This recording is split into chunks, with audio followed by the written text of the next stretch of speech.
This morning I want us to begin by taking a closer look at one of the Big Ten.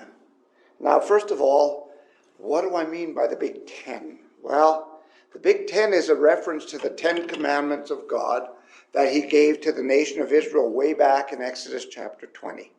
He gave them 10 solid principles or laws that they were to live by as his people, and it was absolutely critical that they honor them and live by them. In fact, the Jews' immediate and eternal existence both hinged on their faithfulness to the Big Ten. The interesting thing is that God doesn't do anything without purpose. He purposed all that he wills to happen, and it is done. And with the Big Ten, it is no difference. They had a very important purpose, and they were an intricate part of the Jewish culture in who they were and who they represented. God's purpose for the Big Ten was to point out sin, which in essence is all those things that oppose God, to expose that sin so that you would refrain from it, that you would not do it because it didn't glorify him. And at the same time, those Big Ten were also supposed to guide the entire society to live in unity and harmony together, functioning like a body of the Lord's people should be doing. It is also interesting because if you read the Big Ten carefully, you will notice that there are two distinct segments within them. The first 5 of them are, do not have any other gods before me, do not make yourself an idol, do not use the Lord's name in vain, remember the Sabbath day, and honor your father and mother so that you may live a long life in the land that God has given to you. That's the first 5. And as you read those, you notice that the sins of these 5 are pointing out that they're pointing out sin against God himself. So they violate your relationship with God. And so a person says, I must make sure that I keep those. I do not want to wreck my relationship with God. But if you read a little closer, you see that the last 5 are more pointed and focused to the relationship between individuals or groups of individuals. You shall not murder, you shall not commit adultery, or steal, or give false testimony, and you should not, that means to lie, we would say not to lie, and you should not covet. Now these are a person-to-person relationship kind of thing, or a people-to-people relationship kind of thing, but we must not be mistaken. They are a violation against God. They are a sin against God. When David sinned with Bathsheba, he said, in repenting, he said, I have sinned against you, O God, and against you alone have I sinned. And so no matter what your sin might be, it's always against God, but it also can be against your fellow man. And it needs the atoning blood of Jesus Christ to make that situation right. You see, the last commandment that is mentioned is you should not covet. I fear that some people might think, because that's the last one and it deals with not directly with God, in the relationship with God maybe, that perhaps it isn't as important. And so you see people doing this quite a bit in their lives. Perhaps they're coveting their neighbor or what their neighbor has. Maybe I don't know what they're coveting, what all people will covet.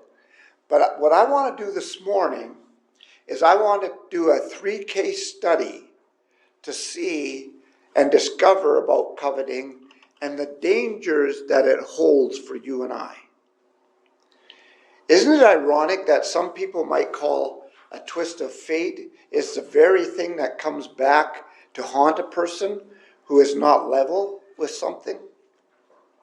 Have you ever noticed that sometimes just being in the wrong place at the wrong time can get you in all sorts of trouble?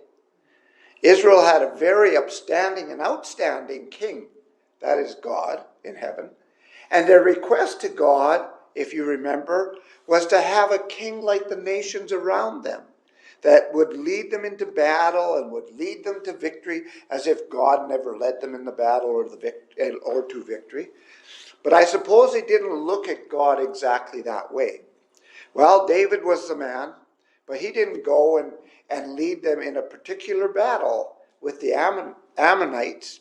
Instead, he was at his palace, and he's kind of relaxing in the city of David, and he's laying there on his bed, and he's wondering maybe how the battle's going and thinking about different things.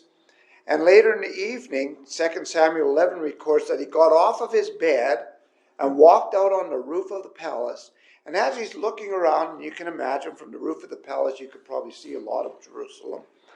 And he's looking around, and he spots a beautiful woman bathing. And he got fixated on her. And he couldn't quite get her out of his mind. She was beautiful. He had to have her, and so he sends for her. And, no one can resist what the king wants. And so he sleeps with her and sends her home and quietly. And he thinks, well, that was fun.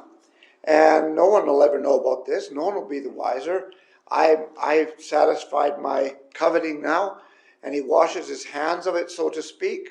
And it's over. Well, that was not the case. It was far from over. Because that is not exactly how sin works. You see, sin doesn't just want to ensnare you, but it wants everybody to know, and especially God to know, that it has ensnared you. It isn't over, but it has only really just begun. But you see, David just had to have her, right? He looked at her and he said, and you and I would say, well, David, king, he knew better. Well, of course he knew better than to commit adultery. We all do. That is one of the big 10. But that is not the only one that he disregarded that fateful night. You see, David coveted his neighbor's wife. He coveted her to the point that he needed to have her. And there was nothing going to get in his way of having her. And he could have had any virgin in all of Israel. He was king, after all. But instead he saw Bathsheba and coveted her, and the wife of a general named Uriah in his army, who was out there fighting for him. You see, lust of the eye can be many things, and lusting after a woman or a man is one of those things that can lead to many sins being compounded. But there is David on his rooftop, not where he ought to be. He's supposed to be leading them in battle, but he's there on his rooftop. And he ends up coveting Bathsheba. And when he gets in touch with Uriah, the husband of Bathsheba, he tries to manipulate him to sleep with his wife to cover up his sin. But Uriah is more upright than David, and he will not do that when the other men are out there fighting. And his reward for being an upright man, for being a man of honor and integrity, and adding in there a godly man, and he was concerned about his people, he was rewarded with death. Murder. And so as we reflect on that, let's take an account of what David's coveting got for him. David committed several sins like adultery, lying, murder, and then he has that guilt of all of that and the guilt of the cover-up. And we read in Psalms how it was torturing him. It all began because he coveted a married woman that he couldn't have. You see, the child sometimes in the store is throwing a fit and spitting at her mom and screaming because he or she couldn't have what they wanted. But you know what's funny when we grow up? We think we're adults now, we're good. We can just go take whatever we want to have. Well, David experienced the consequences of that sin, and also the death of his illegitimate son from an affair, and the humiliation of the sin exposed, and he even lost the respect of some of his children, and the loss of the kingdom for a period of time. to one of his sons.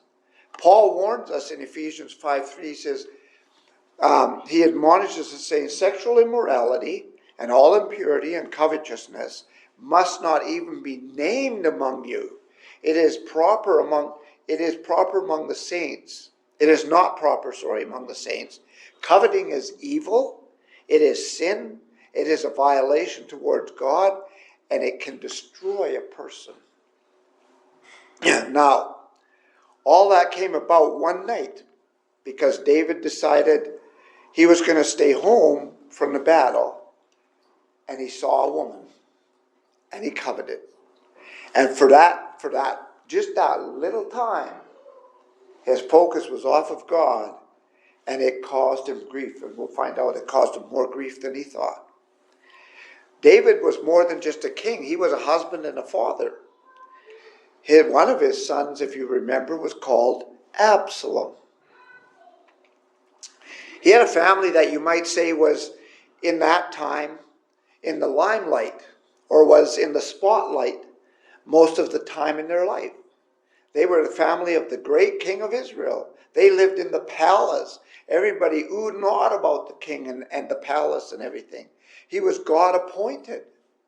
So when his family saw it, and they did, and when Israel saw it, and some of them did, it was not a pleasant time for David or his family.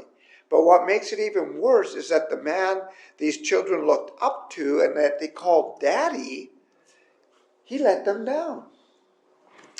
But not only did he let them down, he indirectly or directly taught them that if you want it, well, there's no boundaries. Just go get it. That if you want it, go take it. And so he had a few sons and daughters, and God prophesied to David through the prophet Nathan that out of his own household, God was going to bring calamity down upon him. I will take your wives and give them to someone else who you are close to. It was the prophecy. And so David had a son who was very, very displeased with him. I mean, he was so disappointed in his father, and he was going to do something about it. That was his nature. That was his character. Absalom was that one. In 2 Samuel 13, his half-brother Amon had shamed his sister, Tamar, and David, his father, had done nothing about it. Now, you need to understand, that was a capital offense, and the sentence for that offense was stoning to death. David didn't do anything. He didn't pursue it or give it any thought. Do you think maybe, just maybe, it had something to do with the sin in his own life? That he couldn't pull the trigger on that one? So Absalom waits patiently for several years. All the while, he's coveting vengeance that he's going to have on Amon, his half-brother. And soon enough, the opportunity presents itself, and he acts on it, and he kills him, and he flees for his life. You see, you covet something long enough, and it will be more than happy to ensnare you and take you down. But it has also produced something in Absalom. He is beginning to like the feeling of power that experience gave him, that situation brings to him. And he uses it to get back into the good graces of his father. But now he's coveting something else. He now covets the power of the throne of Israel. He wants to be king, and so he sets out to accomplish that, and he does it, and it fulfills Nathan's prophecy to David from God, that someone close to David would bring calamity upon him, and Absalom does exactly that. He also sleeps with David's concubines in the presence of all Israel, and his intent is to rule over Israel in place of his father David. Absalom coveted power. He coveted being king of Israel. And so we have to ask ourselves, how did all that work out for him? Let's check what happened to him. Coveting seems to blind us when it comes to the concerns of God. Well, like David with Bathsheba, he experienced some immediate pleasure with his ever so temporary victory and expulsion of God's appointed king, King David, from the throne, and so he had a problem. It wasn't God's plan. It wasn't God's will for it to remain that way. It was simply a punishment on David. He rallied the simple people on his side, and he was chasing David, and things were looking pretty promising. But David had always his 30 mighty men with him. And so he's chasing him, and he's riding through the forests of Lebanon. And David had this beautiful, long black hair that just flowed in the wind as he rode the horse. And he's going through those trees and snagged, got caught on the tree. His horse just kept going. And there he is, hanging from a tree by his hair. I mean, that's a pretty vulnerable position to be in, don't you think? That's pretty scary. Well, Joab, one of David's mighty men, and a fierce fighter, and really not a nice guy, happens along, and he just runs 3 spears through him. And Absalom, for all his coveting of power, is rewarded by a premature physical death. But worse than that, 2 Samuel 18 tells us that he suffered spiritual death because of his coveting. You see, Paul tells us in Ephesians 5:5, he says, "You may be sure of this. Everyone who is sexually immoral or impure, who is covetous, that is an idolater, and has no inheritance in the kingdom of Christ and of God." Interestingly, we see here that when we covet something or someone, they become the idol of our affection. And God no longer is our idol of affection. He no longer sits on the throne of our life. And we cannot serve 2 masters. We can only serve one. So we have to make the choice. Our coveting or God? Which is it? We look at that and we say, oh, that's really sad. That's awful. And it is awful. David coveted the desires of his eyes and ended up with a dead son and a kingdom in chaos. Absalom coveted power and he ended up dead for it. But there's one more case I want us to look at to get a final verdict on what coveting does for us. In 1 John 2:16, he says that the world consists of the desires of the eye, the pride of possessions, and pride of possessions. And truer words have never been spoken. Well, later on comes another king over Israel, really bad king, whose mother is evil personified, and he also had a problem with wanting things that were not his. In fact, there was this plot of land right close by the palace in 1 Kings 21, and it belonged to a man by the name of Naboth. It was his vineyard. I mean, it was his because he inherited it from his father, who inherited it from his father, who inherited it from his father. I mean, it was the family heirloom. And in Leviticus, about the 25th chapter, you have the year of Jubilee. And everyone who had to sell their property to have enough to live for a while, in that year, got their property given back to them. And this was a purpose by God to keep everything balanced in society. But this was not Naboth's inheritance. But this was Naboth's inheritance, and he was doing well with it. A great looking vineyard in it there and everything. And Ahab just happened to be king of Israel. It was his, and Ahab wanted it, and the king wanted it so badly, but he knew that it was not his and couldn't. Well, Ahab coveted the land of Naboth, and he wanted it, and it wasn't his to have. Coveting overtook him so much that he didn't even stop to think about Naboth's situation or whether or not it would glorify God, because now coveting's on the mind. So here's a king who coveted material possessions that were not his to have, and he was so self-centered that he could only feel for this need that he had or desire that he had to have that land. Now, we've all seen an Ahab, I'm sure, in our lives. Have you ever witnessed your spouse or your children wanting something and they couldn't get it, and so they kind of mope around and pout and hope someone feels sorry for them and maybe they can get it that way? That happens, right?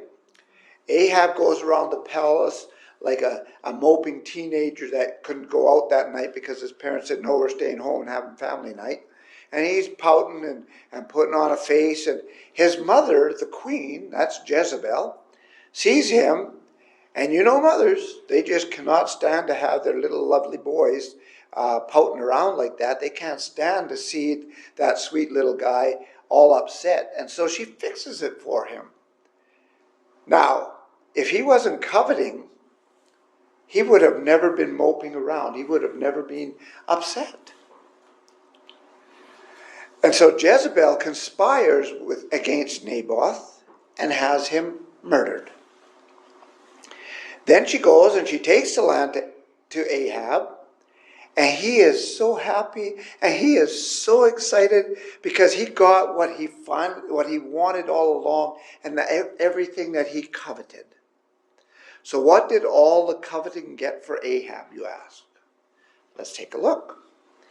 He sold his soul to the devil to get what he coveted. A little vineyard, a piece of land that wasn't his. And the prophet of God says he murdered Naboth because of his involvement in the conspiracy. So in other words, his pouting around the palace and his moping around and everything was conspiracy to murder Naboth. He just didn't realize it because the murder was in his mother. So he sold his soul for a little package of land, and he got his mother involved, and so she sold her soul to the devil for that little package of land. And they both lost their physical life and their spiritual life as a result of coveting. You see, it is one thing to have an idea of getting something, maybe getting a nice piece of land or wanting a nice piece of land or a garden that's close to your place or whatever, but it's quite another to covet it, to pine over it, how it should be yours and why isn't it yours, and how can I get this from him and why won't he give it to me and I deserve it and all of these things. That's coveting. The greed, the lust, the desire, all of those things. James says all of that gives birth to sin. So if you're ever coveting, understand you're giving birth to sin in your life. Well, we have two kings and a wannabe king, all very different people, and yet so similar. They coveted what was theirs, what was not theirs, but the lust of the eye, the desire of the flesh, the pride of life, that all was in full play in their lives. So what do we learn? Coveting is you wanting something and desiring something which is not yours and something that cannot be yours due to circumstances. Having that overwhelming craving and yearning to have something, and it usually hits you quickly and subtly, and you don't even realize it. You don't know it. It was until it's later.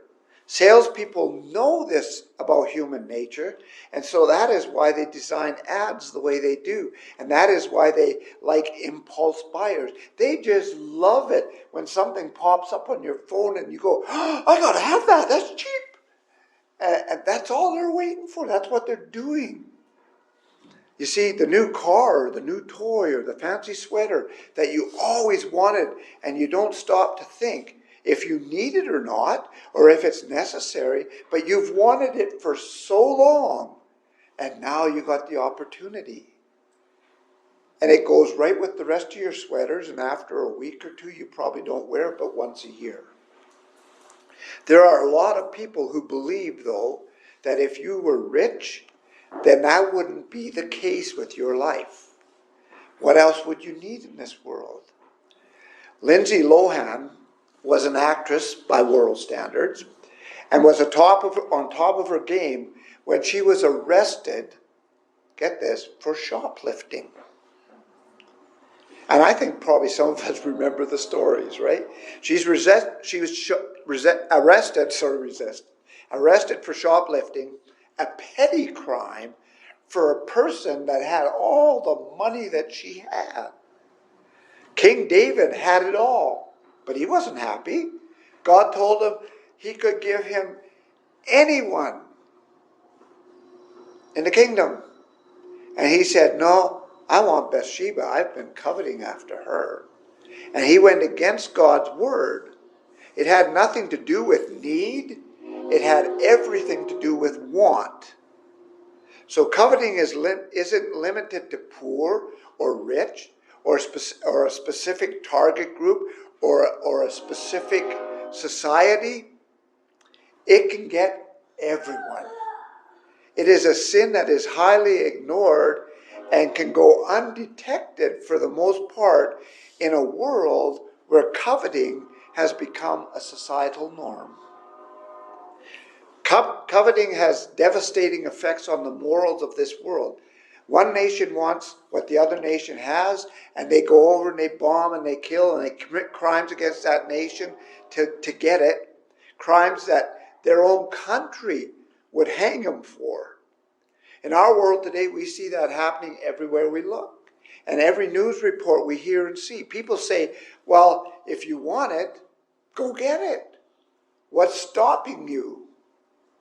The cost doesn't really matter because you want it, you should have it. That is devastating to a society. God says, no, hold on a minute. You should be content with what you have and don't go chasing your desires because in the end, it'll ruin you. Just look at the financial ruin around the world because of coveting by people. People ask, will it really hurt you to lie on your income tax? Well, you probably won't feel the pain immediately, but maybe if the tax guy knocks on your door one day and says, hey, you might start feeling the pain. That's when David felt it, when Nathan said, hey, there's this guy. He has all these sheep, and he went after that one guy that had one sheep and took his sheep, right? And that hurt. So God knows. This is the thing. It doesn't matter who else knows. God knows. And if God knows, how far are you going to get? How are you going to deal with it? Having said that, it is so much more than just that. In every case we researched this morning in the scriptures, we saw the moral decay, but we also saw a lot of other devastating things as well. We saw families torn apart. We saw so much physical death and tragedy after tragedy. And then we saw spiritual death as well. Spiritual devastation and corruption. Coveting is so powerful, and that is why Paul says in Colossians 3 and 5, put to death whatever belongs to our earthly nature. In every case we looked at this morning, coveting affected in a negative way the spiritual lives of the people involved. It affected, killed their spiritual life because they just gave over to it. And so this morning I want to challenge you to look into the very core of your lives and honestly evaluate how you are doing when it comes to coveting. If I could just win that lottery, man, the things I could do, right? And I have seen more destruction of families because of that, fighting and murder and everything because of that. It doesn't just say, yes, most covet, but I don't. Really, take it serious. Look at it and see if there's coveting in your life. Jesus said, don't be like the world around you, because your Father knows what you need. And so seek first his kingdom and his righteousness, and these things will be added to you. Not the wants, but the needs. And come follow me, and I will give you peace. So the invitation is, this morning, to turn away from the world, turn away from the world's ways, and experience true peace with God in Christ Jesus. If we can help you with that, please let us know while we stand and sing.